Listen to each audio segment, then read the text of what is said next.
Então vamos lá, nesse primeiro caso, o que vocês acham? Isso é ou não é uma função? Isso não é uma função, não é? Porque como podemos ver aqui, nós temos um elemento do meu domínio que não tem associação nenhuma com o elemento do meu contradomínio.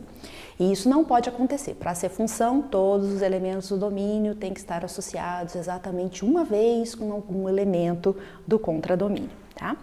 No segundo caso, será que é uma função? Bem, aqui nós temos, olha, todos os elementos do domínio associados com elementos do contradomínio.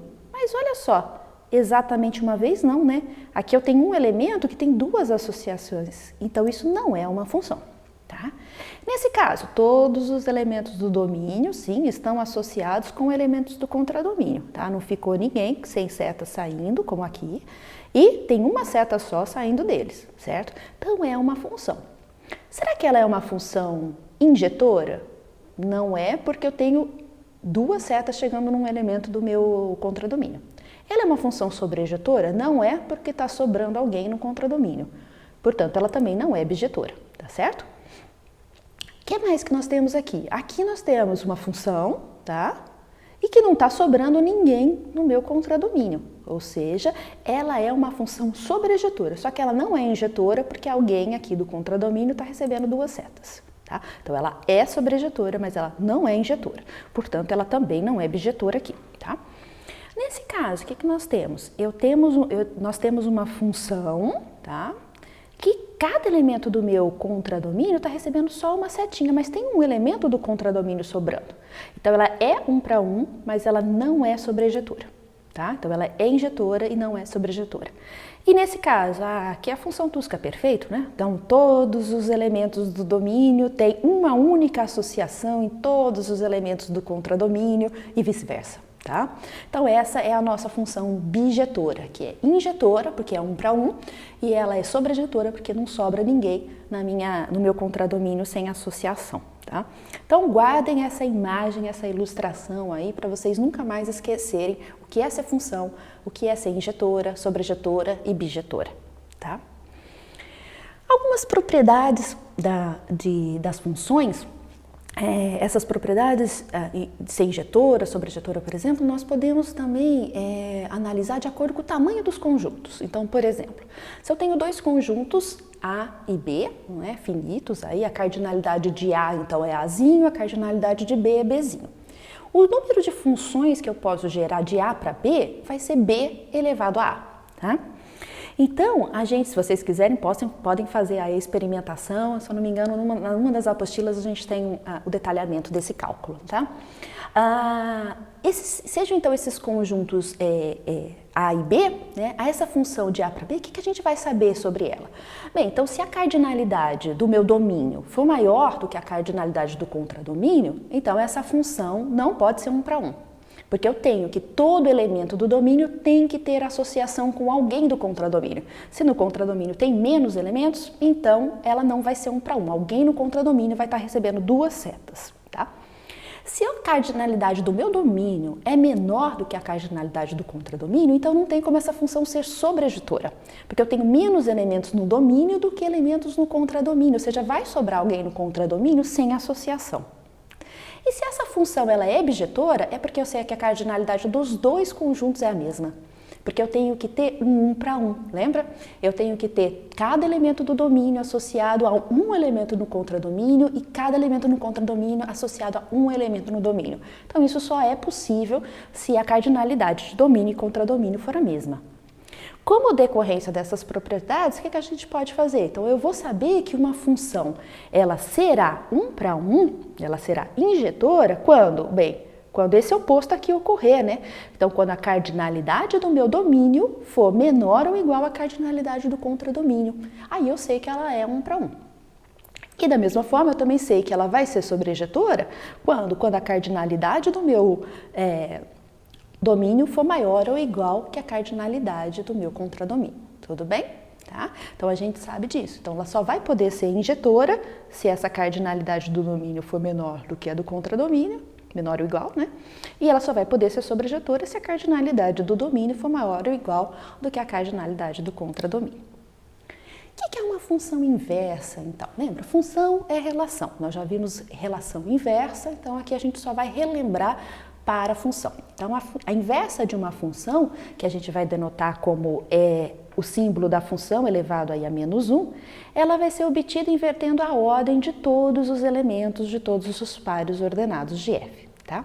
Só que nem sempre a inversa de uma função também vai ser uma função. Então, por exemplo, olhando aqui para essa nossa função, f, se eu inverter a ordem dos elementos aqui dos pares ordenados, o que eu vou ter? Eu vou ter, por exemplo, 7 e 1 e 7 e 4, tá vendo? Eu vou ter um elemento que agora o contradomínio vai virar domínio, não é? Eu vou ter esse elemento do domínio B associado a dois elementos do contradomínio A.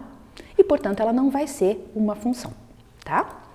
Então, ela não vai ser função, por exemplo, por isso. E também, ao fazer isso, nós também teríamos, então, que o domínio B, agora, né, o domínio da função inversa vai ser o B, ele seria diferente do que ele deveria ser, né? Faltaria aí o elemento 6, porque, como a gente pode ver, nos pares ordenados aqui não tem ninguém associado ao 6, tá? Então, a função inversa, ela é chamada função inversa, mas ela não necessariamente é uma função, tá? Então, tome cuidado com isso. Mas ela é obtida invertendo, então, a ordem de todos os elementos dos pares ordenados. Então, a gente vai dizer que uma função f, ela é inversível se a sua inversa também for uma função. Tá? E uma função f, então, de S para t, ela vai ser inversível se e somente se ela for uma função bijetora, ou seja, injetora e sobrejetora ao mesmo tempo. Porque nós vimos que a função bijetora é aquela que tem a restrição de ser função aplicada no outro sentido. E é exatamente isso que a gente faz quando inverte uma função. Então, por exemplo, dadas esses dois conjuntos, o A e o B, né? Ao inverter essa função aqui, será que essa função é inversível? Ou seja, será que a inversa de f também é uma função? Vamos verificar? Então, para ser uma função, o que acontece? Os segundos, ela tem que ser bijetora, né? Talvez vamos ver mais fácil, né? Então, vamos ver se ela é primeiro sobrejetora, ou seja, se todos os elementos do contradomínio têm associação para eles, né? Aqui a gente tem para o A, a gente tem para o B, a gente tem para o C, a gente tem para o D e a gente tem para o E. E se essa associação é única, sim, ela é única, né? Conforme eu fui contando, eu fui verificando que era uma associação só para cada um desses elementos do contradomínio.